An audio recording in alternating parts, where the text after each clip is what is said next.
Next topic is rational numbers. Basically ये आप लोगों ने पहले पढ़ा हुआ है, तो जस्ट ऐसे यहाँ पे कुछ स्पेशल पॉइंट देख लेते हैं। रैशनल नंबर क्या होता है, उनकी कुछ प्रॉपर्टीज। तो मेरे पास हेडिंग है रैशनल नंबर। सबसे पहले बात करते हैं रैशनल नंबर होता क्या है।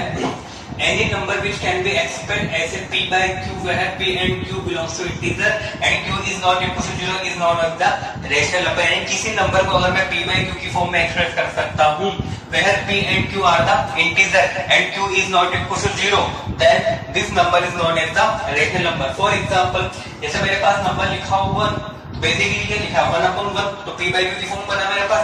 ऐसे लेट सपोज मेरे पास लिखा है -1/2, ये भी मेरे पास क्या एक रैशनल नंबर।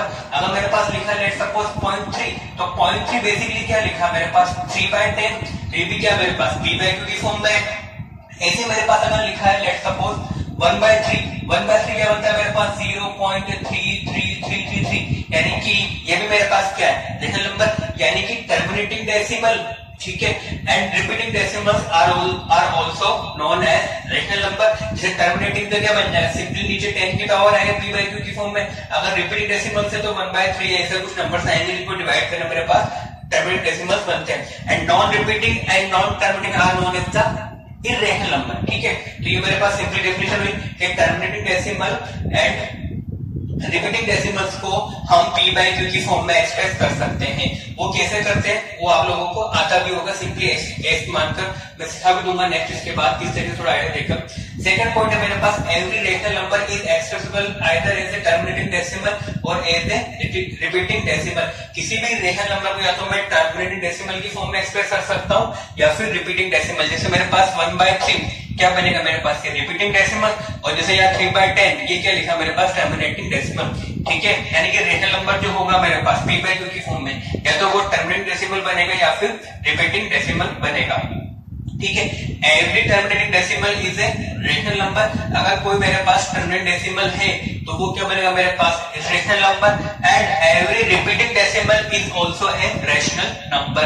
अगर टर्मिनेटिंग डेसिमल है टर्मिनेटिंग तो वो बनेगा मेरे पास रैशनल, और मेरे पास रिपीटिंग डेसिमल है तो वो भी क्या बनेगा मेरे पास एक रैशनल नंबर बनेगा। ऐसे मेरे पास लिखा है between any two rational number there are infinite number of rational numbers. अगर मेरे पास दो कोई रैशनल नंबर्स हैं तो उनके बीच में मेरे पास infinite number of rational numbers होते हैं। जैसे मेरे पास 1 and 2 नंबर में दो नंबर से 1 and 2, तो इनके बीच में मेरे पास infinite number of rational numbers मिल जाएंगे, ठीक है। क्योंकि रैशनल नंबर होता है मेरे पास टर्मिनेटिंग डेसिमल या रिपीटिंग डेसिमल। जैसे 1.1 and 1.2 ये दो क्या है इसके बीच में रैशनल नंबर। अब इनके बीच में वापस से मैं रैशनल नंबर जैसे 1.11 1.12 ये सब क्या बन जाएंगे, इनके बीच में वापस से कोई रैशनल नंबर, यानी कि दो रैशनल नंबर्स के बीच में मेरे पास infinite numbers of rational number होते हैं। सिंपली उनका निकालने का तरीका ये भी होता है कि दो रैशनल नंबर दिए तो मुझे पता है कि अगर ये a है ये b है तो a plus b/2 जो बनेगा उन दोनों के बीच में रहेगा। सिंपली क्या बोलते हैं इसको एवरेज, यानी कि दो नंबर को जो एवरेज रहता है उन दो नंबर के बीच में लाया करेगा। तो एक नंबर मिला a plus b/2, फिर इन दो के बीच में एक और नंबर निकाल दो, फिर इन दो के बीच में एक और नंबर निकाल दो, फिर इनके बीच में। तो ऐसे मैं हर दो नंबर के पेयरिंग करके उनके बीच में बहुत सारे नंबर निकाल सकता हूँ, ठीक है। यानी कि दो रैशनल नंबर्स के बीच में मेरे पास infinite number of rational numbers होते हैं, ठीक है। तो ये जो प्रॉपर्टी होती है इस प्रॉपर्टी को बोलते हैं density of the rational number. अगर दो रैशनल नंबर्स के बीच में infinite numbers of rational number होते हैं तो इस प्रॉपर्टी को बोला जाता है density of the rational number. और अगला मेरे पास पॉइंट है, अगर दो नंबर्स मेरे पास a and b are two rational numbers, then half of a plus b lies between a and b, यानी कि जो half of a plus b बनेगा वो a and b के बीच में लाई करेगा। सिंपली जो half of a plus b है वो क्या इन दोनों का एवरेज ये तो होता है दोनों को प्लस करके अपॉन 2, तो जो उनका एवरेज है एवरेज तो हमेशा बीच में लाई करता है। यानी कि ये अगर a और b मेरे पास दो रैशनल नंबर है तो half of a plus b a and b के बीच में लाई करेगा। तो ये मेरे पास रैशनल नंबर की सिंपल कुछ पॉइंट्स हैं जो बेसिकली बिल्कुल बेसिक है और सबको याद भी होनी चाहिए। बहुत सी बार क्वेश्चन में काम आ जाता है कि जैसे रैशनल नंबर निकालना मतलब बिटवीन टू रैशनल नंबर्स, तो इस कॉन्सेप्ट का अपन इजीली यूज कर सकते हैं, ठीक है। अब थोड़ा सा मैं आइडिया देता हूं conversion of decimal into rational, ठीक है, कि हम डेसिमल नंबर्स को रैशनल नंबर्स की फॉर्म में किस तरीके से कन्वर्ट करते हैं। वो सबको आता भी होगा, फिर भी जस्ट यहाँ पे मैं जस्ट रिवीजन करा देता हूं सबका कि किस तरीके से उसको किया जाता है। मेरे पास नेक्स्ट हेडिंग है conversion of decimal numbers into the rational number of the form p by q, यानी कि मेरे पास अगर कोई डेसिमल नंबर है तो उसको मैं p by q की फॉर्म में किस तरीके से एक्सप्रेस कर सकता हूँ। सिंपली फटाफट देखो किस तरीके से करना होता है। जैसे मेरे पास डेसिमल नंबर्स जो होते हैं बेसिकली वो तो या तो बनेगा टर्मिनेटिंग या फिर बनेगा प्योर रिकरिंग या फिर बनेगा वो मेजर रिकरिंग। तीनों क्या होते हैं देखो, जैसे मेरे पास पहला है टर्मिनेटिंग डेसिमल, यानी कि ऐसा डेसिमल जो आफ्टर डेसिमल जो डिजिट्स है वो क्या होता है टर्मिनेट हो जाए। जैसे फॉर एग्जांपल लिखा मेरे पास 6.225, यानी कि ये जो मेरे पास डेसिमल है ये क्या है टर्मिनेटिंग। तो सिंपली अगर इसको मुझे p by q की फॉर्म में कन्वर्ट करना है तो कुछ नहीं करना होता है। जैसे मेरे पास आफ्टर डेसिमल कितने डिजिट्स है मेरे पास 3, तो सिंपली इसको लिख दो 6225 अपॉन अगर मेरे पास 3 डिजिट्स हैं तो अपॉन लिख दो यहाँ पे 1000। सिंपली सीखा भी होगा कितनी, अगर मेरे पास डेसिमल के बाद जितने डिजिट्स है उतनी क्या लगाओ जीरोस, तो ये बन जाएगा मेरे पास p by q की फॉर्म में। ठीक है, तो मेरे पास कब, जब मेरे पास क्या होता है टर्मिनेटिंग डेसिमल होता है। सिंपली अगर इसको और सोल्व करने जाए तो 25 से इसको कैंसिल कर सकते हैं, तो 25 टू 15। ठीक है, उसके बाद रिमाइंडर होगा मेरे पास 12, वो हो जाएगा 122, फिर हो जाएगा 4, रिमाइंडर आएगा मेरे पास 22, हो जाएगा 2, 25 तो हो जाएगा 9। ठीक है, उसके बाद 25 हो जाएगा ये 40। ठीक है, तो ये बन गया मेरे पास 249 अपॉन 40। ठीक है, तो ये बात आपको क्लियर है। ठीक, तो यानी कि सिंपली इसको मैं p by q की फॉर्म में अब आके आओ चाहो तो इसको और भी सिंपलीफाई कर सकते हैं, वो देख लेते हैं। ठीक है, तो ये वो मेरे पास स्टैंडर्ड डेसिमल को मैं किस तरीके से p by q की फॉर्म में कन्वर्ट कर सकता हूँ। ठीक है, अब आगे बात करते हैं अगर मेरे पास प्योर रिकरिंग डेसिमल हो। ठीक है, तो प्योर रिकरिंग डेसिमल यानी कि जैसे मान लो ये लिखा है 0.58, यानी कि के ऊपर क्या लगा बार, यानी कि सिंपली ये लिखा है 58585858। तो सिंपली इसको तरीका होता है, अगर इसको मैंने बोला x के इक्वल, तो ये लिखा है मेरे पास 58, फिर लिखा है मेरे पास 58, फिर लिखा है 5858। इस तरीके से चलते जा रहा है इनफिनिट टाइम्स। तो इसको मुझे कन्वर्ट करना है तो सिंपली मेरे पास मेथड होता है कि अगर मेरे पास इसको मैंने x बोला, ठीक है, तो मुझे x ही लाना है p by q की फॉर्म में, तो x लाना है। तो इस x का यूज करके मैं एक और इक्वेशन ऐसी बनाऊंगा जिसमें आफ्टर डेसिमल जो डिजिट्स हो वही सेम डिजिट है। आफ्टर डेसिमल जो डिजिट्स हो वो क्या है मेरे पास वापस से क्या आ जाए 585858। तो वो कब पॉसिबल है, अगर मैं इसको 10 से मल्टीप्लाई करता हूँ तो 5 आएगा, तो वो बनेगा 858585। बट मुझे क्या चाहिए 58, तो सिंपली किससे मल्टीप्लाई करना पड़ेगा इसको 100 से। यानी कि अगर मैं इक्वेशन 1 को मल्टीप्लाई कर दूं 100 से तो सिंपली मेरे पास क्या बनेगा वो 100x। ठीक है, तो 100x कितना हो जाएगा मेरे पास वो 58.58.5 इसे चलता रहेगा।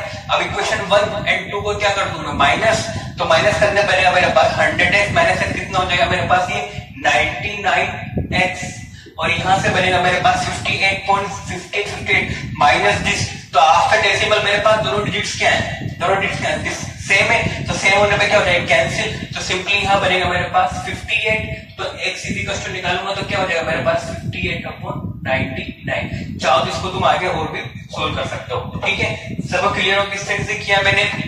प्योर रिकरिंग लिया, जितने मेरे पास डिजिट्स थे उतने मैंने 0 से मल्टीप्लाई कर दिया, यानी कि 100 हो गया मेरे पास। अगर दो रिपीट कर रहे हैं तो सिंपली मेरे पास और दोनों के करने मैंने डिफरेंस का नंबर सिंपली मेरे पास x आ गया।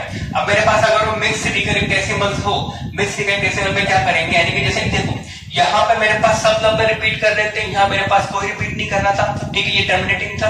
या मेरे पास आफ्टर डेसिमल सारे डिजिट रिपीट कर रहे थे, बट यहाँ पे आफ्टर डेसिमल कुछ डिजिट मेरे पास नॉन रिपीटिंग है। जैसे मेरे पास 22, यहाँ किसमें बार लगा 5 है, बार का मतलब होता है वो नंबर रिपीट कर रहा है। तो यानी ये लिखा हुआ बेसिकली इस तरीके से, यानी कि इसको अगर मैं x बोल दूं तो ये लिखा हुआ 0.22, फिर 5 पे लिखा हुआ बार, यानी कि 5 रिपीट कर रहा है।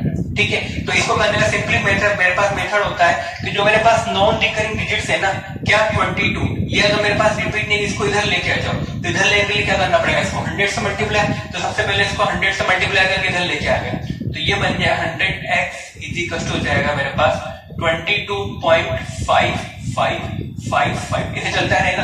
अब देखो तो ये क्या बन गया मेरे पास प्योर रिकरिंग बन गया, क्योंकि आफ्टर डेसिमल मेरे पास साइड रिपीट कर रहे हैं, तो ये बन गया मेरे पास प्योर रिकरिंग। ठीक है, तो इसका यूज करके मुझे एक नंबर और ऐसा लाना जिसमें आफ्टर डेसिमल क्या हो 55, जो कि किससे मल्टीप्लाई कर देंगे 10 से। तो 10 से मल्टीप्लाई करने पे ये बनेगा मेरे पास 1000, और ये हो जाएगा मेरे पास 225.5555। इस तरीके से फिर दोनों के क्या करेंगे डिफरेंस, तो 1000 माइनस 100 कितना होगा मेरे पास 900। ठीक है, तो ये हो जाएगा मेरे पास 900x इज इक्वल टू ये आफ्टर डेसिमल तो क्या हो जाएगा कैंसिल, तो 225 माइनस 22 कितना हो जाएगा 203, ठीक है। तो ये बन जाएगा मेरे पास x कितना हो जाएगा मेरे पास 203 अपॉन 900, ये क्या होगा मेरे पास आंसर। अगर डिवाइड करोगे देखोगे तो ये नंबर आएगा, ठीक है। ऐसे यहाँ पे अगर इसको डिवाइड करोगे तो मेरे पास यही नंबर आएगा। सिंपल सबको समझना किस तरीके से ये मतलब डेसिमल नंबर्स को मुझे रेगुलर नंबर्स की फॉर्म में कन्वर्ट करना होता है, सबको पता होगा, इसलिए मैं सिंपली एक एग्जांपल लेके मैंने सबको एक्सप्लेन कर दिया। चलो अब बात करते हैं अपना मेन टॉपिक जो आता है हमारी सिलेबस में है। देखो अब समझो पहले उस टॉपिक को क्या है, देखो वो टॉपिक क्या है समझाता हूं फिर बताता हूं। जैसे कि वो टॉपिक है, लेट सपोज मेरे पास लिखा हुआ है 0.3, समझना टॉपिक का नाम बताऊंगा। जैसे 0.3 लिखा हुआ है, अगर इसको तुम डेसिमल फॉर्म में लिखोगे p/q, ये डेसिमल है, p/q की फॉर्म में क्या लिखोगे इसको 3/10। ये मेरे पास क्या है टर्मिनेट डेसिमल, तो यहाँ पे क्या बना 3/10। अगर और कोई नंबर लेट सपोज मेरे पास लिखा है 0.40, तो इसको भी कन्वर्ट करके क्या बनेगा 40/100 बन जाएगा, क्योंकि डेसिमल के बाद कितने डिजिट्स मेरे पास 2, तो ये बन जाएगा मेरे पास 40/100। अगर ऐसे और कोई नंबर है मेरे पास 0.305, तो ये क्या बन जाएगा मेरे पास 305/1000, ठीक है। तो यानी कि ये भी मेरे पास टर्मिनेटिंग है, ये भी मेरे पास टर्मिनेटिंग है, ये भी मेरे पास क्या है टर्मिनेटिंग डेसिमल है।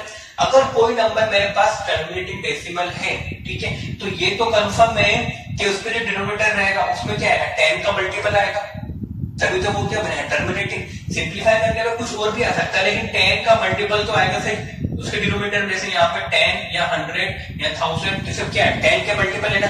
यानी कि सिंपली अगर मैं बोल सकता हूं कि कोई मेरे पास अगर डेसिमल टर्मिनेटिंग है, तो उसको अगर तुम p/q की फॉर्म में कन्वर्ट करोगे, कोई टर्मिनेटिंग डेसिमल है मेरे पास, उसको अगर तुम p/q की फॉर्म में कन्वर्ट करोगे, तो मेरे पास जो q होगा वो किसका मल्टीपल होगा 10 का मल्टीपल होगा, वो कुछ 10 के फॉर्म में होगा, तभी तो क्या बनेगा वो टर्मिनेटिंग, ठीक है।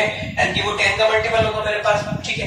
अगर वो 10 का मल्टीपल होगा मेरे पास, तो अगर टर्मिनेटिंग है तो 10 का मल्टीपल है, तो p/q की फॉर्म में 10 क्या बनता है मेरे पास 2 into 5, तो 10 बनता है मेरे पास 2 into 5। या तो मैं 10 का मल्टीपल बोलूं या फिर मैं बोल दूं कि 2 into 5 का मल्टीपल होगा, या फिर ऐसा बोल दूं यानी कि उसमें जो रहेगी 2 और 5 की पावर कुछ ना कुछ रहेगी, तभी तो मेरे पास 10 बनेगा।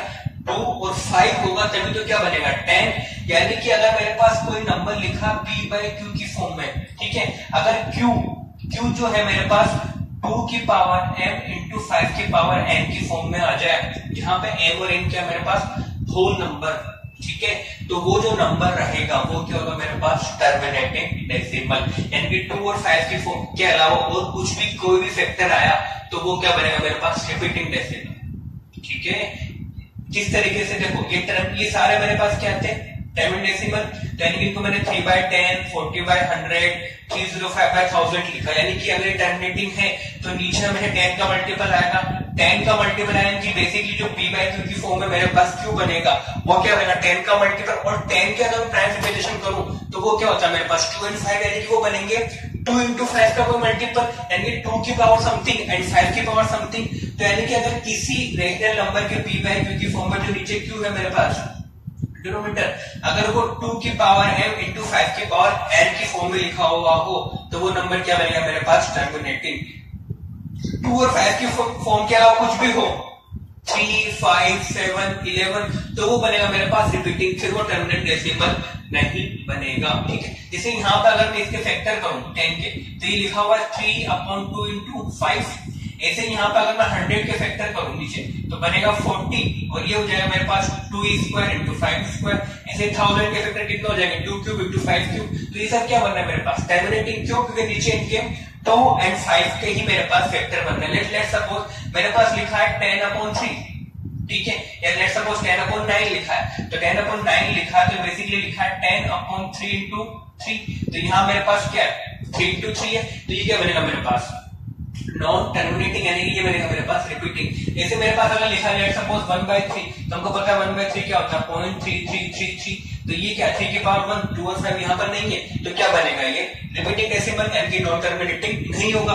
जैसे ये लिखा है मेरे पास 203/900, अगर मैं 900 के फैक्टर करूं तो 900 फैक्टर बनेगा मेरे पास, एक तो बनेगा 9 into 100, तो 9 हो जाएगा मेरे पास 3 स्क्वायर इंटू क्या हो जाएगा 100। 100 में 2 और 5 तो आ रहा है, 100 होता है मेरे पास 2 स्क्वायर इंटू 5 स्क्वायर, और एक और ही बनना है मेरे पास 3 स्क्वायर। देखो 2 और 5 तो है, बट साथ में क्या है मेरे पास 3, साथ में क्या मेरे पास 3 p बाय q की फॉर्म में, यानी कि ये क्या बनेगा मेरे पास रिपीटिंग, और रिपीटिंग बन रहा है। अगर यहाँ पे 3 स्क्वायर नहीं होता तो सिंपली क्या बनता है मेरे पास ये टर्मिनेटिंग डेसिमल। तो ये सबको क्लियर होगा किस तरीके से। इसे और एग्जांपल देखो, जैसे कि मेरे पास लेट सपोज लिखा हुआ है, मेरे पास लिखा है 27/5 p बाय q की फॉर्म में। अब मुझे केवल ये चेक करना बिना डिवीजन के कि ये जो नंबर होगा मेरे पास टर्मिनेटिंग होगा या फिर रिपीटिंग। अब 27/5 लिखा है ना, एक तरीका तो तुम डिवीजन कर दो, लॉन्ग डिवीजन मेथड, ठीक है, वो हमको नहीं करना। सिंपली देखो यहाँ पे 5 लिखा है ना, 5 की पावर 1, अगर इसको 10, अगर यहाँ 10 बन जाए तो क्या बनेगा मेरे पास टर्मिनेटिंग। तो सिंपली अगर इसको 10 बनाने के लिए मैं इसको ऐसा लिख दूं 27 इंटू 2 और एक 2 नीचे दे दूं, तो क्या बन जाएगा मेरे पास ये 10 बन जाएगा। यानी कि बेसिकली ये लिखा है 54/10, अब क्या बन जाएगा टर्मिनेटिंग। यहाँ पे बेसिकली ये लिखा हुआ है 27/2 की पावर 0 इंटू 5 की पावर 1, तो क्या बन जाएगा मेरे पास एक ये टर्मिनेटिंग डेसिमल। यानी कि 2 की पावर m इंटू 5 की पावर n का कोई भी मल्टीपल, या m और n क्या मेरे पास होल नंबर बन सकते हैं, n की 0 भी बन सकता है, जैसे यहाँ पे 2 की पावर 0 बना, तो वो सब नंबर्स क्या बनेंगे मेरे पास टर्मिनेटिंग। इनके अलावा कुछ भी प्राइम फैक्टराइजेशन बने तो वो नंबर मेरे पास टर्मिनेटिंग नहीं होगा, वो क्या होगा मेरे पास रिपीटिंग। अब वो रिपीटिंग चाहे प्योर हो चाहे मिक्स हो, वो डिपेंड करता है फैक्टर उसके क्या बन रहे हैं, ठीक है। जैसे और नंबर जैसे मेरे पास लिखा है 23 और नीचे लिख दिया मैंने लेट सपोज 15, ठीक है, नीचे लिख दिया मैंने 15। मुझे केवल ये चेक करना है कि ये रिपीटिंग है, ये टर्मिनेटिंग है या फिर नॉन टर्मिनेटिंग है, ठीक है। तो बेसिकली मैं क्या करूंगा, नीचे p बाय q की फॉर्म में मेरे पास q लिखा, उसके क्या करूंगा मैं प्राइम फैक्टराइजेशन। तो 23 15 की अगर मैं करूंगा प्राइम फैक्टराइजेशन तो क्या बनेगा मेरे पास 3 इंटू 5, ठीक है। 5 से मुझे कोई दिक्कत नहीं है, 5 अगर सिंगल होता तो क्या बनेगा मेरे पास टर्मिनेटिंग, बट यहाँ पे एक्स्ट्रा में क्या रहा मेरे पास 3, अगर 3 आ जाए क्या बनेगा मेरे पास नॉन टर्मिनेटिंग, ठीक है। डिवाइड करके देख लो, ये कभी मेरे पास, ठीक है, तो ये हो गया मेरे पास नॉन टर्मिनेटिंग, ठीक है। बात समझ में आई सबको, किस तरीके से क्लियर होगा।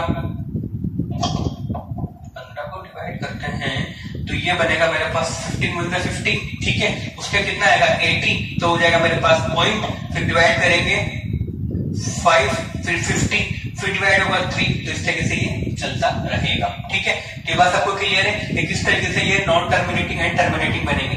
सिंपली 2 और 5 का मल्टीपल है, जहां पे उनके मल्टीपल यानी कि उनकी जो पावर्स है वो क्या हो जाए होल नंबर, तो नंबर क्या बनेगा मेरे पास टर्मिनेटिंग। अगर उनके अलावा कुछ भी फैक्टर हो 3, 7, 11, 13, 17 वगैरह वगैरह हो तो वो क्या बनेंगे मेरे पास नॉन टर्मिनेटिंग नंबर्स बनेंगे, ठीक है। तो नेक्स्ट टॉपिक हमारा यही है कि किस तरीके से मैं terminating decimals and repeating decimals को पहचान सकता हूं विदाउट उनका डिवीजन किए बिना, ठीक है। तो ये सबको क्लियर होगा, यानी कि p बाय q की फॉर्म में अगर q मेरे पास ये कुछ बन जाए तो क्या होगा टर्मिनेटिंग, अगर ये नहीं बन के कुछ और बन जाए तो क्या बनेगा वो नॉन टर्मिनेटिंग डेसिमल बनेगा, ठीक है। तो बात करते हैं नेक्स्ट टॉपिक की।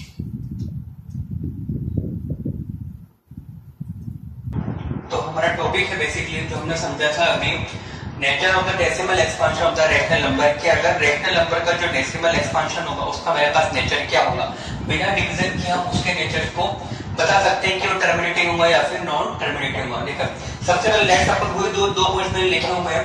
लेट्स सपोज x मेरे पास है कोई रैशनल नंबर है, इसको लिखा मैंने p बाय q की फॉर्म में। p बाय q भी है rational number such that the prime factorization of q, यानी कि इस q के मेरे पास प्राइम फैक्टराइजेशन किस फॉर्म में आ रहे हैं 2 की पावर m into 5 की पावर n, यानी कि उसके प्राइम फैक्टर क्या होगा 2 की पावर m into 5 की power n, where n and m क्या मेरे पास नॉन नेगेटिव इंटीजर या फिर क्या बन जाएंगे whole number. Simply whole number होता है मेरे पास नॉन नेगेटिव, तो m और n क्या मेरे पास नॉन नेगेटिव इंटीजर, यानी कि 0, 1, 2, 3, 4, 5 कुछ भी बन सकता है, ठीक है। देन x है the decimal expansion which terminates, यानी कि जो x का मेरे पास डेसिमल एक्सपांशन होगा वो क्या होगा उसका टर्मिनेटिंग डेसिमल होगा, ठीक है। जैसे कि मेरे पास लिखा हुआ जैसे 0.375, तो ये बनेगा मेरे पास 375 बाय 1000, तो बेसिकली ये क्या बन जाएगा 375,000 होता है मेरे पास 2 into 5 ठीक है। तो यहाँ पे देखो 2 और 5 का मल्टीपल अगर क्या बना मेरे पास टर्मिनेटिंग, एंड 2 और 5 के अलावा कुछ भी आ जाए तो वो क्या बनेगा मेरे पास रिपीटिंग। जैसे अगर मेरे पास लिखा है 1/6, तो ये लिखा 1 into 2/3, तो 1/6 मेरे पास क्या आता है, रिपीटिंग डेसिमल आता है, ठीक है। तो वो क्या बन जाए, जैसे 1/6 मेरे पास जो बनता है 0.6 ठीक है, हो जाएगा 40, फिर हो जाएगा 5, फिर हो जाएगा, ठीक है, तो 0.15, ठीक है, 50, फिर आएगा 8, फिर आएगा 3, इस तरीके से ये मेरे पास चलता रहता है, ठीक है। तो वो होगा मेरे पास रिपीटिंग, ठीक है, तो ये चलता रहेगा इस तरीके से। तो ये मेरे पास है 1/6, जो कि क्या मेरे पास एक रिपीटिंग डेसिमल बनेगा। तो यहाँ पे 2 के साथ 3 भी आ रहा है ना, तो ये 3 क्या बनेगा, इसको रिपीटिंग डेसिमल बनाएगा, ठीक है। तो ये मेरे पास लिखा हुआ है कि अगर मेरे पास p बाई क्यू की फॉर्म में अगर लिखा है, अगर q बन गया मेरे पास 2 की पावर m इंटू 5 की पावर n, और m और n क्या बन गया मेरे पास नॉन नेगेटिव इंटीजर, तो वो क्या बनता है मेरे पास टर्मिनेटिंग डेसिमल बनता है। जैसे 3/8 जो लिखा है मेरे पास, बेसिकली अगर इसका मैं प्राइम डिवीजन करूं तो 8 कितना बनेगा मेरे पास 2q, तो यहाँ पे सिंपली 2 आ रहा है, और इनटू में अगर इसको ऐसे लिख दूं 2 into 2q into 5 की पावर 0, तो 2 and 5 के मेरे पास पावर्स आ गई। जब m क्या है यहाँ पे 3 and n क्या मेरे पास 0 हो सकता है, तो ये क्या बनेगा मेरे पास टर्मिनेटिंग बनेगा, ठीक है। ऐसे मेरे पास 189/125 लिखा है, तो अगर मैं एक बार 189 के फैक्टर्स करूं, तो 125 के फैक्टर्स करूं, तो वो बनेगा मेरे पास 5q। तो अगर यहाँ पे लिखा है, तो लिखा है बेसिकली 189, नीचे लिखा है 5q into 2 की पावर 0 कर दूं, तो यहाँ पे क्या आ रहा है 5 और 2 की पावर से आ रही है मेरे पास p and q में न्यूमरेटर में, ठीक है। तो ये भी क्या बन जाएगा मेरे पास टर्मिनेटिंग डेसिमल बन जाएगा, ठीक है। सबको क्लियर किस तरीके से। अब सेकंड पॉइंट वही लिखा हुआ है, एक एलसीडी को p बाई q, बट वहां पे जो q है is not of the form, जो q की फॉर्म है वो 2 की पावर m इंटू 5 के पावर n की फॉर्म में नहीं है, यानी कि कुछ मेरे पास कुछ अलग ही बनेगा। 2 and 5 हो भी सकते हैं, पर साथ में कुछ और भी हो सकता है, 3, 7, 11, 13 और कुछ भी पहले नंबर्स हो सकते हैं। तो वो क्या रहेगा मेरे पास रिपीटिंग डेसिमल रहेगा, यानी कि वो मेरे पास टर्मिनेटिंग डेसिमल नहीं बनेगा, ठीक है। Then x is the decimal expansion which non-terminating and repeating, यानी कि जिसका एक्सपांशन होगा वो होगा मेरे पास नॉन टर्मिनेटिंग एंड डेसिमल।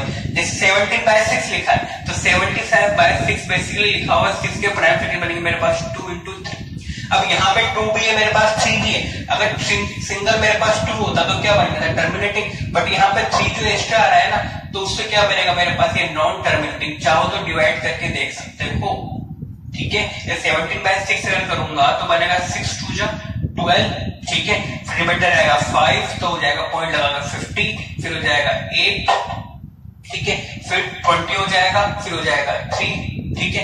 तो इस तरीके से वो 3 3 3 रिपीट करता रहेगा। तो क्या बन गया मेरे पास non terminating and repeating decimal. तो ये बात सबको क्लियर है कि 2 and 5 के अलावा यहाँ पे मेरे पास 3 एक फैक्टर एक्स्ट्रा बन गया, इसलिए क्या बन गया मेरे पास ये नॉन टर्मिनेटिंग। अब जैसे इसका करते हैं 64 एज इट इज लिख दिया, ठीक है। बेसिकली ऊपर वाले के फैक्टर बहुत सी बार काम हो जाते हैं किससे। अब देखो 455 के अगर फैक्टर करूंगा तो ये बनेगा मेरे पास, सबसे पहले फैक्टर कर लेते हैं अपन नीचे 455, सबसे पहले डिवाइड होगा 5 5 10 14, 2 से डिवाइड नहीं होगा ना 3 से डिवाइड होगा, तो डिवाइड होगा 5 से, तो बनेगा 5 9 45 हो जाएगा 1, फिर आएगा 7, फिर आएगा 13, फिर आएगा 13, फिर होगा 1, यानी लिखा हुआ 64/5 into 7 into 91, ठीक है। तो ये लिखा हुआ मेरे पास, अगर ये लिखा हुआ है तो यहाँ पर देखो मेरे पास 5 तो है, बस एक्स्ट्रा में क्या मेरे पास 7 into 13, ठीक है। ये लिखा मेरे पास 7 into 13, इन दो से क्या बन जाएगा मेरे पास ये नॉन टर्मिनेटिंग। अगर सिंपली अगर 5 होता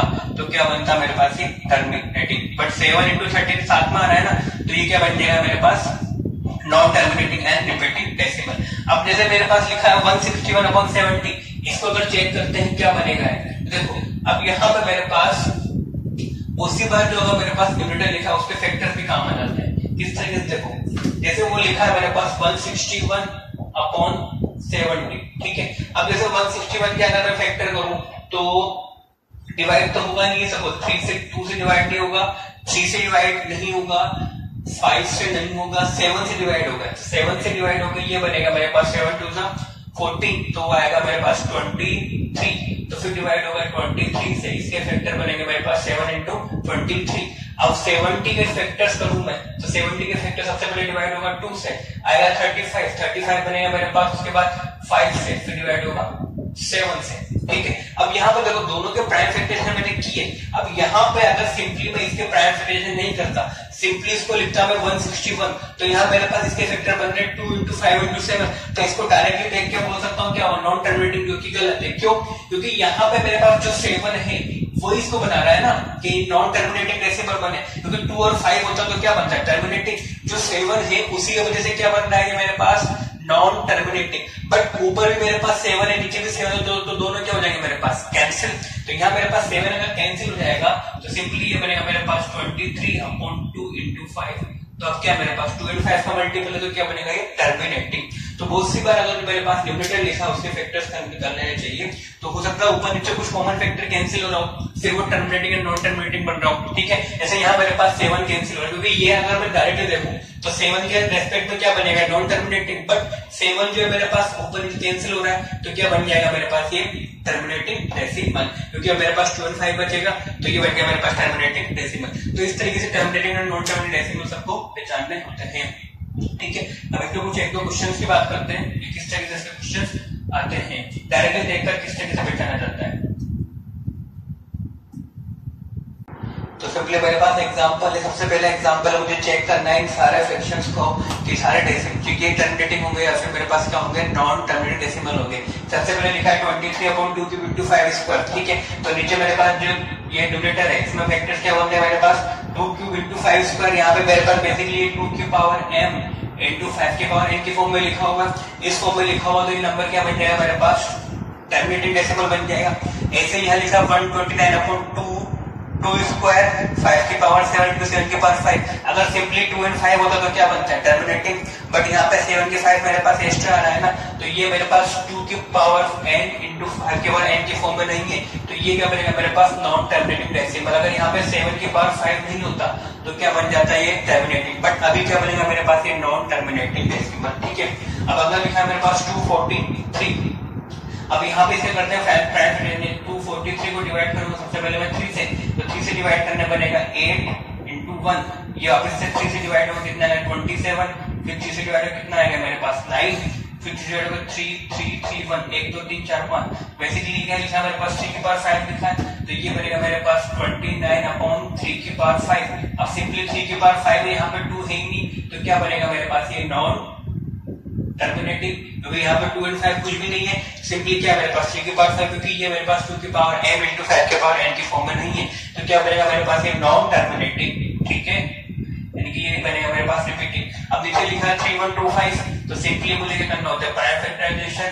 तो 3125 2 से डिवाइड नहीं होगा। अगला देखते 3 5 7 8 3 से डिवाइड भी नहीं होगा, तो किससे डिवाइड होगा ये 5 से, तो 5 से डिवाइड होगा मेरे पास बनेगा 6, फिर आएगा 2, फिर आएगा मेरे पास 5, ठीक है। 625 फिर 5 से डिवाइड होगा बनेगा मेरे बेसिकली ये 25 का स्क्वायर होता है, तो 5 के पास 5 बन जाएगा ये, ठीक है। तो ये बन जाएगा मेरे पास सिंपली 5 की पावर 5, तो ये हो जाएगा मेरे पास 13/5 की पावर 5। अब 5 लिखा हुआ है तो सिंपली 5 की पावर 5, यानी बेसिकली क्या लिखा हुआ है 2 की पावर 0, तो ये मेरे पास 2 की पावर m × 5 की पावर n की फॉर्म में है, तो क्या बनेगा मेरे पास ये टर्मिनेटिंग डेसिमल बनेगा, ठीक है। इस तरह के क्वेश्चन बहुत सी बार पूछे जाते हैं। अब अगला नेक्स्ट क्वेश्चन है मेरे पास, What can you say about the prime factorization of denominator of the following rational numbers? यानी कि जो मेरे पास ये रेशनल नंबर्स लिखे हैं, इनको अगर तुम p/q की फॉर्म में कन्वर्ट करोगे, इनको कन्वर्ट करेंगे अगर अपन p/q की फॉर्म में, तो जो इनका जो डिनोमिनेटर है p/q यानी कि जो q है वो किस फॉर्म का होगा, मुझे वो बताइए। उसके जो प्राइम फैक्टराइजेशन होंगे वो किस फॉर्म में होंगे, ठीक है। जैसे मेरे पास पहला लिखा हुआ 34.12345, यानी कि ये क्या लिखा मेरे पास टर्मिनेटिंग। अगर ये टर्मिनेटिंग लिखा है यानी कि इसका जो डिनोमिनेटर बनेगा मेरे पास वो क्या बनेगा 2 की पावर m × 5 की पावर n की फॉर्म में, यानी कि ये बनेगा मेरे पास डिनोमिनेटर इसका 2 की पावर m × 5 की पावर n की फॉर्म में। जिसका डिनोमिनेटर होगा q, वो कुछ इसी टाइप का होगा, तभी तो क्या हो रहा है मेरे पास ये टर्मिनेटिंग डेसिमल हो रहा है, ठीक है। अगला लिखा है मेरे पास 34.5678, उसके ऊपर क्या लिखा हुआ है बार लिखा हुआ, यानी कि ये क्या मेरे पास रिपीटिंग डेसिमल है। अगर ये रिपीटिंग डेसिमल है, ये है मेरे पास रिपीटिंग डेसिमल, अगर ये रिपीटिंग डेसिमल है तो इसका जो मेरे पास p/q की फॉर्म में जो q होगा वो अदर देन 2 की पावर m × 5 की पावर n की फॉर्म में होगा। ठीक है, यानी कि इसमें 2 और 5 हो भी सकता है और नहीं भी हो सकता, बट ये तो फिक्स है 2 और 5 के अलावा कोई और प्राइम नंबर जरूर होगा, जैसे 3, 7, 11, 13 और कोई प्राइम नंबर जरूर होगा, यानी कि इसके जो फैक्टर्स बनेंगे क्योंकि वो क्या होंगे अदर देन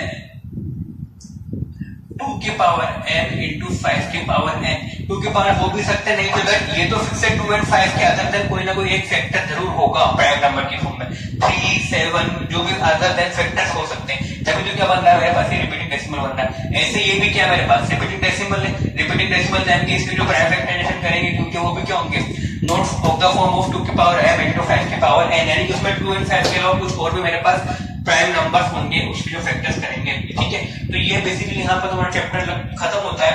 अब इसके बाद थोड़ा सा मैं एक दो क्वेश्चन की बात करता हूँ, जैसे फ्रैक्शंस का एचसीएफ एलसीएम कैसे निकाला जाता है, डेसिमल का एचसीएफ एलसीएम कैसे निकाला, मैंने बेसिकली पढ़ाया था 9th क्लास में, फिर भी एक बार मैं यहाँ थोड़ा सा रिपीट करा दूंगा और एक दो क्वेश्चन कराऊंगा एचसीएफ एंड एलसीएम की, ठीक है। तो नेक्स्ट हम बात करते हैं क्वेश्चन किस तरीके से एलसीएम और एचसीएफ के क्वेश्चन को किया जाता है और फ्रैक्शंस के एचसीएफ और एलसीएम किस तरीके से निकाला जाता है।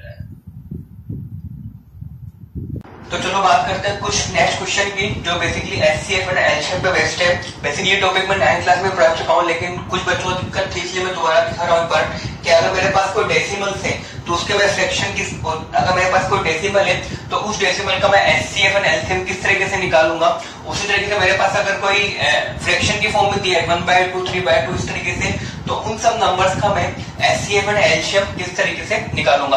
तो मेरे पास नेक्स्ट टॉपिक वही है HCF and LCM of decimals, ठीक है। तो एक क्वेश्चन से स्टार्टिंग करते हैं। तो मेरे पास क्वेश्चन लिखा हुआ है calculate the HCF and LCM of 0.6, ठीक है, 0.6, 0.9, 1.5 एंड 1.26। तो मुझे क्या निकालना है, इन नंबर्स का जो डेसिमल्स हैं इनका मुझे एचसीएफ एंड एलसीएम दोनों निकालना है। तो बात करते हैं सॉल्यूशन की, ठीक है। अब देखो मेरे पास नंबर जो लिखे हुए हैं, नंबर लिखे हैं मेरे पास एक तो 0.6, सेकंड नंबर लिखा है मेरे पास 0.9, थर्ड नंबर लिखा है मेरे पास 1.5 एंड फोर्थ वन इज 1.26, ठीक है। अब मुझे निकालना है इनका एचसीएफ एंड एलसीएम, ठीक है। तो इसका प्रोसेस क्या होता है मेरे पास कि यहाँ पे चेक करो, यहाँ पे मेरे पास आफ्टर डेसिमल सिंगल डिजिट है, यहाँ मेरे पास आफ्टर डेसिमल एक डिजिट है, यहाँ पे मेरे पास एक डिजिट है, वहां पे कितने डिजिट है मेरे पास 2। तो मैक्सिमम इन चारों नंबर्स में मेरे पास आफ्टर डेसिमल कितने डिजिट्स हैं 2। तो यहाँ पे मैं क्या करूंगा, इन नंबर्स को थोड़ा सिंप्लीफाई कर लेता हूँ। किस तरीके से सिंप्लीफाई, यहाँ मेरे पास मैक्सिमम कितने डिजिट्स हैं 2, तो इन सारे नंबर्स को मैं मल्टीप्लाई कर देता हूँ 100 से, ठीक है। तो यहाँ मैं हर एक नंबर किससे मल्टीप्लाई कर दूंगा 100 से, ठीक। तो यहाँ मैं 100 से मल्टीप्लाई करूंगा हर नंबर को, तो ये बनेगा मेरे पास 100 से मल्टीप्लाई करने के बाद 0.6 इंटू 100 कितना हो जाएगा, तो ये बन जाएगा मेरे पास 60, ये बन जाएगा मेरे पास 90, इस तरीके से मेरे पास 1.5 बन जाएगा, ये हो जाएगा मेरे पास 150, ठीक है, एंड ये हो जाएगा मेरे पास 126, ठीक है। अब सिंपली क्वेश्चन को ऐसे सोचो कि मुझे 60, 90, 150 एंड 126 का क्या निकालना है एचसीएफ और एलसीएम। तो ठीक है, तो क्या करेंगे इनके प्राइम फैक्टराइजेशन, ठीक है। तो सबसे पहले मेरे पास क्या है 60, तो 60 के प्राइम फैक्टराइजेशन करेंगे तो 60 के फैक्टर्स करेंगे तो 2, 30, फिर 2, 15, फिर 3 इंटू 5, तो बेसिकली 60 बन जाएगा मेरे पास 2 स्क्वायर इंटू 3 इंटू 5, ठीक है। ये हो मेरे पास 60। अगला मेरे पास 90, तो 90 के अगर वापस से मैं प्राइम फैक्टराइजेशन करूंगा तो 90 बनेगा मेरे पास 2 से डिवाइड करना 45, 45 को डिवाइड करेंगे 3 से तो आएगा मेरे पास 15, यानी कि 15 क्या बन जाएगा वापस से 3 इंटू 5, ठीक है, 90 हो जाएगा मेरे पास 9, ठीक है। उसके बाद एक और नंबर है मेरे पास 150, ठीक है। तो 150 का अगर मैं प्राइम फैक्टराइजेशन करूंगा तो 2 से डिवाइड करने पर आएगा ये 75 को डिवाइड करेंगे वापस से 3 से तो आएगा मेरे पास 25 बन जाएगा मेरे पास 5 स्क्वायर, ठीक है। तो ये मेरे पास प्राइम फैक्टराइजेशन हुए, ठीक। उसके बाद नेक्स्ट मेरे पास क्या है 126 को डिवाइड किया मैंने 2 से तो कितना बनेगा मेरे पास 63 को डिवाइड किया मैंने वापस से 3 से, ठीक है। 126 डिवाइड किया मैंने 2 से डिवाइड करने पाएगा मेरे पास 63, 3 से डिवाइड करने पाएगा मेरे पास 21, फिर 3 से डिवाइड करने पर 7, 7, 1 तो 3 हो जाएगा 2 इंटू 3 स्क्वायर इंटू 7। अब ये क्वेश्चन इजी हो गया मेरे पास, ठीक है। अब मुझे इन नंबर से क्या निकालना है एचसीएफ एंड एलसीएम। तो अगर मैं बात करता हूं एचसीएफ की, ठीक है, तो तो एलसीएफ क्या आएगा, इनमें हाईएस्ट कॉमन फैक्टर्स कितना आ रहा है मेरे पास, देखो यहाँ पे मेरे पास 2 स्क्वायर है, यहाँ पर 2, यहाँ पर 2, यहाँ पर 2, तो एक तो मेरे पास आएगा 2, ठीक है। उसके बाद देखिए यहाँ पे 3, यहाँ 3 स्क्वायर, यहाँ भी 3, यहाँ भी 3 स्क्वायर, तो ये आएगा मेरे पास 3, यहाँ मेरे पास 5, यहाँ 5, यहाँ 5 स्क्वायर, बट यहाँ मेरे पास 5 नहीं है, ठीक है। ऐसे यहाँ पे आप देखो और कुछ तो आएगा ही मेरे पास कॉमन, तो बेसिकली यहाँ मेरे पास जो इसका एचसीएफ आएगा कितना हो जाएगा, 3 into 3 6, ठीक है। तो एचसीएफ कितना होगा मेरे पास, यानी 6 एक ऐसा ग्रेटेस्ट नंबर है जो इन नंबर्स को कंप्लीटली डिवाइड करता है। अब निकालते हैं एलसीएम, ठीक है। तो एलसीएम में क्या लेना था मुझे, मैक्सिमम पावर, तो मैक्सिमम पावर 2 स्क्वायर, तो सबसे पहले आएगा मेरे पास 2 स्क्वायर इंटू 3 के पावर 1, 3 स्क्वायर, 3 के पावर 1, तो क्या आएगा मेरे पास 3 स्क्वायर, ठीक है। यहाँ पे 5 की पावर 1, 5 की पावर 1 5 स्क्वायर, तो यहाँ पर आएगा मेरे पास 5 स्क्वायर, ठीक है। यहाँ पर और क्या बचा मेरे पास, 2 3 5 हो गए, तो यहाँ बचेगा मेरे पास 7, तो एलसीएम मेरे पास हो जाएगा 4 into 9 into 25 into 7, ठीक है। तो मेरे पास जो एलसीएम मल्टीप्लाई करने पर आएगा ये, तो ये हो जाएगा मेरे पास 6300, ठीक है। मल्टीप्लाई कर, तो मेरे पास एलसीएम भी आ गया और एचसीएफ भी आ गया। अब मैंने यहाँ पे जो 100 से मल्टीप्लाई किया था, ठीक है, अब वापस से मुझे नंबर्स निकालने के लिए, क्योंकि मेरे पास ओरिजिनल नंबर क्या थे ये, तो वापस से यानी कि अब मैं डिवाइड कर दूंगा इनको किससे, 100 से, तो 100 से डिवाइड करेंगे तो मेरे पास एचसीएफ कितना बन जाएगा, 0.06, ठीक है। उसके बाद जो एलसीएम रहेगा मेरे पास वो बन जाएगा 100 से डिवाइड करने पे 63, तो ये क्या होगा मेरे पास आंसर, ठीक है। तो यानी कि बेसिकली हमने यहाँ पे क्या प्रोसेस लगाया कि मैक्सिमम डिजिट कितने डेसिमल है यहाँ पे 2, तो किससे मल्टीप्लाई किया मैंने 100 से मल्टीप्लाई करके ये मेरे पास सिंपल नंबर हो गया। इन नंबर के मैंने किया प्राइम फैक्टराइजेशन, और जैसे हम एचसीएफ एंड एलसीएम निकालते हैं उस तरह से निकाल के वापस से 100 से मल्टीप्लाई किया था, तो 100 से वापस से डिवाइड करते हैं, तो मेरे पास एलसीएम कितना आएगा 0.6 और एचसीएफ आएगा मेरे पास 63, ठीक है। सबको क्लियर है किस तरीके से करना है। तो ये तो हुआ मेरे पास फर्स्ट, जो मेरे पास एचसीएफ एलसीएम किसके निकालना, मुझे डेसिमल्स के निकालना। अब बात करते हैं अगर मुझे निकालने हो एचसीएफ और एलसीएम फ्रैक्शंस के, देखो फ्रैक्शन किस तरीके से निकालने हैं, तो मेरे पास नेक्स्ट हेडिंग है finding HCF and LCM, HCF and LCM of fraction,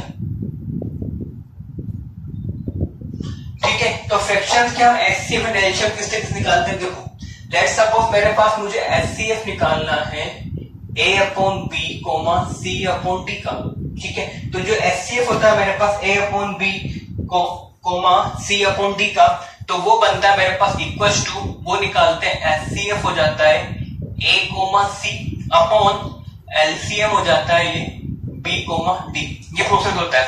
simply इसका प्रूफ कुछ भी नहीं, सिंपली डेफिनेशन लगाई हुई है।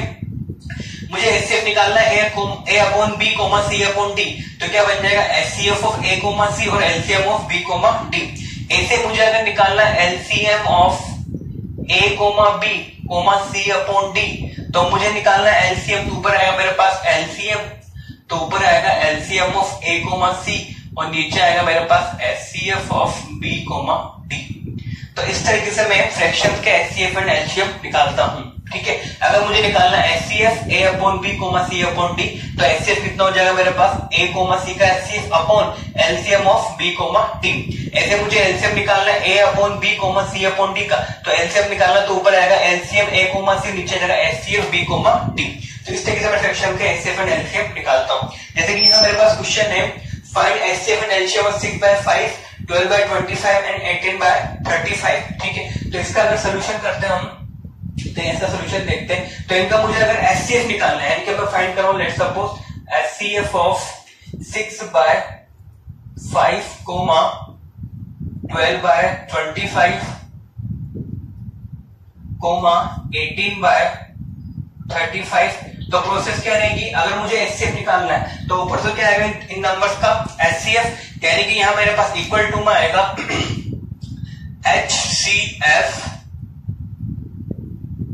HCF of 6, 12, 18 एंड नीचे क्या आएगा एलसीएम ऑफ 5, 25 एंड 35, ठीक है।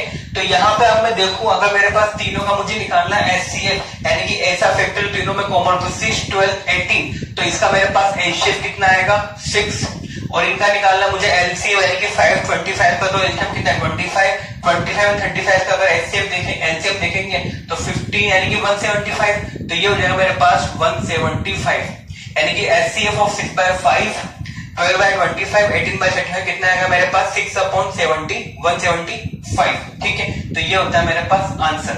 ऐसे मुझे अगर निकालना है एलसीएम, इन्हीं नंबर का मुझे अगर एलसीएम निकालना है, एलसीएम ऑफ 6/5, 12/25 एंड 18/35, ठीक है। तो वो क्या हो जाएगा, एलसीएम निकालना तो ऊपर क्या आएगा एलसीएम, यानी कि यहां पर आएगा मेरे पास एलसीएम ऑफ 6, 12, 18, और नीचे आएगा मेरे पास एचसीएफ ऑफ 5, 25, 35, ठीक है। तो सोल्व करने मेरे पास अगर एलसीएम निकालना मुझे 6, 12 एंड 36 का, तो वो आएगा मेरे पास 36, और एचसीएफ निकालना तो कितना आएगा मेरे पास 5, यानी कि आंसर कितना आएगा मेरे पास 36/5। तो इस तरीके से मैं फ्रैक्शन जो होते हैं मेरे पास उनके एचसीएफ एंड एलसीएम को कैलकुलेट करता हूं। सिंपली क्या किया मैंने, अगर मुझे एचसीएफ निकालना था तो ऊपर मेरे पास न्यूमरेटर में क्या आएगा, इन तीनों नंबर्स का एचसीएफ और नीचे आएगा उनका एलसीएम, और मुझे एलसीएम निकालना है तो ऊपर आएगा एलसीएम, नीचे आएगा एचसीएफ। तो इस तरीके से मैं फ्रैक्शंस का एलसीएम और एचसीएफ को कैलकुलेट करता हूं, ठीक है। अब बात करते हैं नेक्स्ट क्वेश्चन की। तो मेरे पास नेक्स्ट क्वेश्चन लिखा हुआ है, find the least number which when divided by 15, 20 and 30 leave the remainder 5 in each case, ठीक है। यानी कि मुझे एक ऐसा लीस्ट नंबर निकालना है जिसको मैं डिवाइड करूं किस से, 15 से, 20 से, 30 से, तो हर केस में मेरे पास रिमाइंडर क्या आना चाहिए 5 आना चाहिए, ठीक है। तो वो देखो किस तरीके से, यानी कि मुझे एक नंबर है मेरे पास लीस्ट, उसको डिवाइड करना 15 से, 20 से, 30 से, तो हर केस में मेरे पास क्या रिमाइंडर बचना चाहिए 5, ठीक है। अब जनरली मैं तुमसे पूछूं, एक सिंपल सा क्वेश्चन है, क्या लेट सपोज मुझे पता है कि 20 जो है मेरे पास 5 से कंप्लीटली डिवाइड है, 20 मेरे पास 5 से कंप्लीटली डिवाइड है। अब मैं पूछूं 20 में अगर तुम 8 कर दोगे 4, तो अब मेरे पास कितना बना 24। अब 24 को तुम अगर डिवाइड करोगे 5 से तो कितना रिमाइंडर आएगा मेरे पास 5, 4, तो मेरे पास रिमाइंडर कितना आएगा 4, यानी कि जो रिमाइंडर हो रहा है उसको तुमने क्या कर दिया 8, तो 8 करने के बाद जो नंबर बना है तो उस नंबर को तुम वापस से डिवाइड करोगे 5 से, तो रिमाइंडर वही आएगा जो मैंने 8 किया, ठीक है। यहाँ पे वो पूछना चाह रहा है कि एक ऐसा नंबर जिसको मैं इन तीनों से डिवाइड करूं तो रिमाइंडर क्या बचना चाहिए मेरे पास हर केस में 5।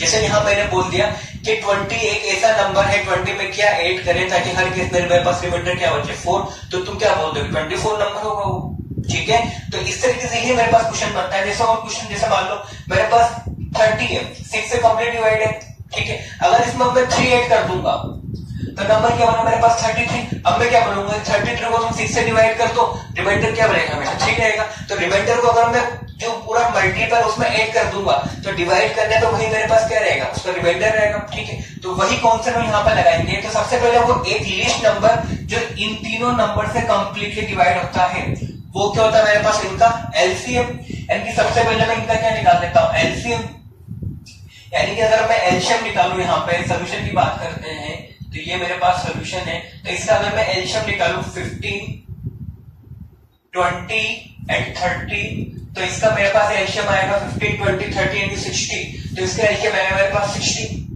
ठीक है। तो यहाँ मेरे पास एलसीएम कितना है 60, तो इन तीनों का एलसीएम कितना है मेरे पास 60, यानी कि 60 वो नंबर है जो 15 से भी डिवाइड है, 20 से भी डिवाइड है, 30 से भी डिवाइड है और लीस्ट नंबर है। अब मुझे क्या करना है, रिमाइंडर कितना चाहिए 5, तो 5 अगर रिमाइंडर चाहिए तो मैं क्या करूंगा, इस रिक्वायर्ड नंबर क्या हो जाएगा मेरे पास, इसमें क्या कर दूंगा 5 को 8 कर दूंगा कि क्या बन जाएगा 60 प्लस 5 इज इक्वल टू क्या हो जाएगा 65। ये क्या हो मेरे पास आंसर होगा, ठीक है। रिमाइंडर मुझे 5 चाहिए था तो मैंने 5 को 8 कर दिया। बात समझ में सबको किस तरीके से करना है, ठीक है। तो ये मेरा किस तरीके से क्वेश्चन था। चलो एक क्वेश्चन और देखते हैं, थोड़ा इसी से थोड़ा डिफरेंट क्वेश्चन है। तो मेरे पास नेक्स्ट क्वेश्चन है, find the least number which were divided by 5, 7, 9 gives remainder 1, 2, 3 respectively. यानी कि मुझे एक ऐसा लीस्ट नंबर निकालना है जिसको अगर मैं डिवाइड करूं 5 से तो मेरे पास रिमाइंडर आना चाहिए 1, जिसको मैं डिवाइड करूं 7 से तो रिमाइंडर आएगा मेरे पास 2, जिसको मैं डिवाइड करूं 9 से तो मेरे पास रिमाइंडर कितना आएगा 3। तो वो नंबर मुझे निकालना है। इससे जस्ट पहले वाला जो हमने क्वेश्चन किया था उसमें हमने बोला था कि सिंपली रिमाइंडर हर केस में क्या आना चाहिए 5, तो जनरली हमने वहां पे एलसीएम निकाल के 5 को उसमें ऐड कर देता। बट यहाँ मेरे पास निकालना मुझे लीस्ट नंबर ही है, बट मेरे पास रिमाइंडर क्या डिफरेंट हो गया ना कि 1 2 3 मेरे पास डिफरेंट रिमाइंडर्स हो गए। तो इस तरीके से क्वेश्चन किस तरीके से करना होता है, तो देखो लेट सपोज अगर उस नंबर को बोल देता हूं मैं x, मैं बोलता हूं let the least number is equals to x। जो नंबर मुझे निकालना है लीस्ट वो क्या मेरे पास x। अब s को अगर डिवाइड करेंगे 5 से रिमाइंडर कितना आ रहा है मेरे पास 1, तो जनरली मैं s को क्या लिख पाऊंगा डिवाइड करना है 5 से, कुछ क्वेश्चन आएगा मेरे पास लेट्स सपोज बोल देता हूं p, कुछ रिमाइंडर आएगा वो कितना है मेरे पास 1, ठीक है। अब ऐसे ही अगर s को डिवाइड करना है 7 से तो रिमाइंडर कितना आ रहा है 2, यानी कि मैं वापस से लिख सकता हूं x is equals to 7 plus 2, Euclid's लगा रहा हूं, ठीक है। Dividend is equal division into quotient plus remainder. ऐसे अगर एक और मेरे पास नंबर दिया है 9, तो 9 से डिवाइड करने पर लेट्स सपोज क्वोशिएंट बोल दिया मैंने r और रिमाइंडर कितना बच रहा है मेरे पास 3, ठीक। अब मेरे पास कितना अननोन है यहाँ पे 3 pqr, एक और अननोन मेरे पास x4, तो मेरे पास 4 अननोन है और सिंपली मेरे पास देखो इतनी इक्वेशन दी है, ठीक है। तो अब यहाँ पे किस तरीके से इसको सोल्व कर लें, सबसे मेन बात ये है कि मुझे एस जो निकालना है, क्या निकालनी है मुझको least value of the x निकालनी है। अब देखो इसको किस तरीके से सोल्व किया जाए। अब यहाँ मुझे सोल्व करना है कि किस तरीके से मैं इसको सोल्व करूं। देखो अब यहाँ क्या किया मैंने, एक बार इन दोनों को इक्वल किया, मुझे निकालना है लीस्ट और मुझे पता है कि पी क्यू आर तीनों क्या है मेरे पास इंटीजर्स है, पॉजिटिव इंटीजर नेगेटिव, ठीक है। तो पी क्यू आर मेरे पास क्या है यहाँ पे पॉजिटिव इंटीजर्स है, तो यहाँ अगर मैं इन दोनों को इक्वल करता हूं तो ठीक है, तो यहाँ से अगर मैं पी निकालता हूं तो पी इज इक्वल टू बनेगा मेरे पास 7q प्लस 2 माइनस 1 तो ये जाएगा +1/5, ठीक है। ये p आएगा मेरे पास, यहाँ से p निकालूंगा। ऐसे जब मैं इन दोनों को कन्वर्ट करूंगा तो यहाँ से अगर मैं r निकालता हूं तो r बनेगा मेरे पास 7q माइनस 1/9, ये मेरे पास p एंड r बनेंगे। मैंने p एंड r को किसकी फॉर्म में निकाले, दोनों को q की फॉर्म में, क्योंकि 3 वेरिएबल्स अब यहाँ मेरे पास सिंपली एक p भी मेरे पास q की फॉर्म में आ गया, r भी मेरे पास q की फॉर्म में आ गया, मेरे पास q की फॉर्म में आ गया। अब थोड़ा सोचना इजी यहाँ पे। अब देखो अब ये तो मुझे फिक्स है कि x मेरा क्या होना चाहिए, लिस्ट होना चाहिए। अब यहाँ पे देखो अगर x लिस्ट है, अब मुझे यहाँ पे q एक ऐसा नंबर निकालना है इंटीजर की फॉर्म में। अब देखो p मेरे पास इंटीजर है यानी कि q मुझे एक ऐसी वैल्यू पुट करनी है जो कंप्लीटली यहाँ पे रखने के बाद किससे डिवाइड हो 5 से। ऐसे मुझे वही q यहाँ पे पुट करना है, पुट करने के बाद ये पूरा नंबर बनना चाहिए, किसी डिवाइड होना चाहिए मेरे पास ये नंबर डिवाइड होना चाहिए 9 से। तो मुझे अब q की डिफरेंट वैल्यूज को यहाँ पे सोचना पड़ेगा, डायरेक्टली यहाँ पे इसका कोई ट्रिक नहीं है, करने के और भी तरीके बट हम यूक्लिड से कर रहे हैं, ठीक है। तो मुझे क्या सोचना पड़ेगा, क्यों एक ऐसा इंटीजर मुझे सोचना है जिसको यहाँ पे रखने पे वो किसका मल्टीपल बने 5 का, और होना चाहिए मेरे पास लिस्ट वही क्यू यहाँ पे रखने बाद किसका मल्टीपल बनना चाहिए 9 का। फॉर एग्जाम्पल जैसे मैंने क्यू को 1 पुट किया, जैसे क्यू को 1 पुट करने पे कितना बनेगा ये 8/5, और 8/5 मेरे पास इंटीजर नहीं आया क्योंकि मेरा पी क्या है यहाँ पे इंटीजर है, यानी कि मैं क्यू को 1 पुट नहीं कर सकता। क्यू को अगर 2 पुट करता है, लेट्स सपोज मैंने क्यू को पुट किया 2, तो 2 पुट करने बनेगा 14 + 1/5, तो 15/5 कितना, ये तो 3 हो गया, यानी कि इसके लिए वैलिड है, यानी कि p कितना हो जाएगा 3। अगर q मेरा 2 होता है बट वो यहाँ पे डिफरेंट करना चाहिए ना, तो जैसे मैं q को यहाँ 2 पुट करूंगा तो कितना होगा मेरे पास 14 - 1/9 कितना हो जाएगा 13/9, जो कि 9 से कंप्लीटली डिविजिबल नहीं है, यानी कि q is equal to 2 possible नहीं है। तो इस तरीके से मुझे q की डिफरेंट पॉसिबिलिटीज चेक करनी है, ठीक है। तो सिंपली अगर इस 7 की टेबल को देखूं मैं, तो 7 की टेबल में 2 3 21 + 1 22 पॉसिबल नहीं है, 5 पे 35 पॉसिबल नहीं है, 6 पे 42 पॉसिबल नहीं है, 7 49, जैसा 7 दिख रहा है मुझे, तो q इज इक्वल टू मैंने पुट किया 7, तो कितना बनेगा 49, 50/5 कितना हो जाएगा 10 हो जाएगा, 50/5। अब 7 यहाँ पुट करूं तो कितना होगा 7 7 49 - 1/9, तो कितना होगा 48/9, ठीक है, जो कि मेरे पास 9 से कंप्लीटली डिविजिबल, ठीक है।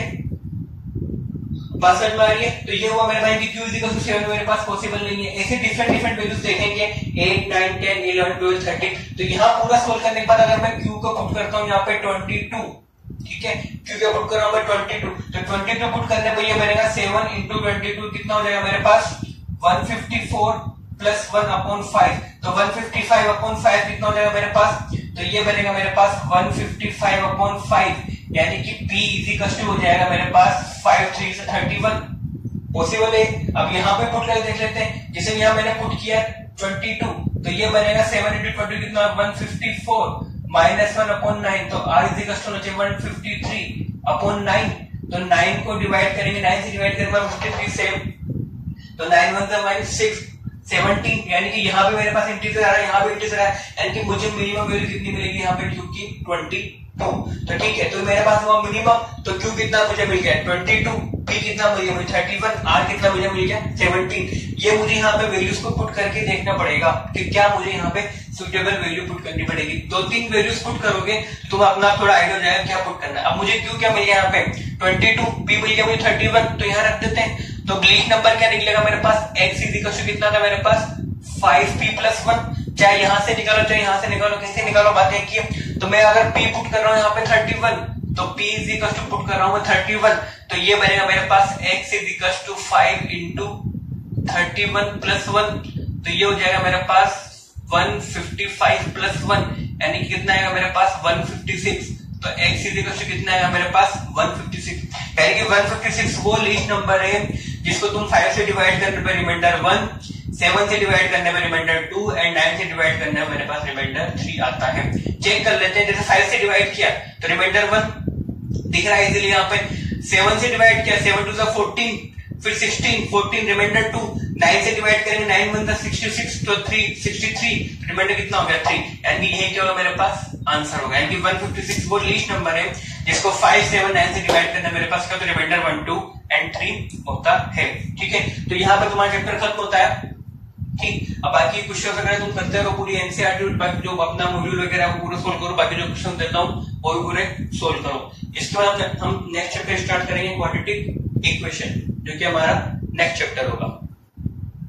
ठीक है, बाकी चैप्टर की प्रैक्टिस करो, चैप्टर इजी है, सब पूरे चैप्टर में केवल क्या है क्यूज लगाना है, AQ + B AQ + R, ठीक है, और बाकी प्रूफ वगैरह करना होता है। एक प्रूफ का क्वेश्चन जनरल क्वेश्चन बोर्ड में आ ही जाता है कि रेशनल नंबर प्रूफ करना है या फिर रेशनल यूज प्रॉपर्टीज वगैरह, टर्मिनेटेड नॉन टर्मिनेटिंग, तो वो थोड़ा ध्यान से दिलाना बोर्ड के हिसाब से। ठीक है, तो यहाँ चैप्टर अपना खत्म और नेक्स्ट चैप्टर होगा अपने पास क्वाड्रेटिक इक्वेशन।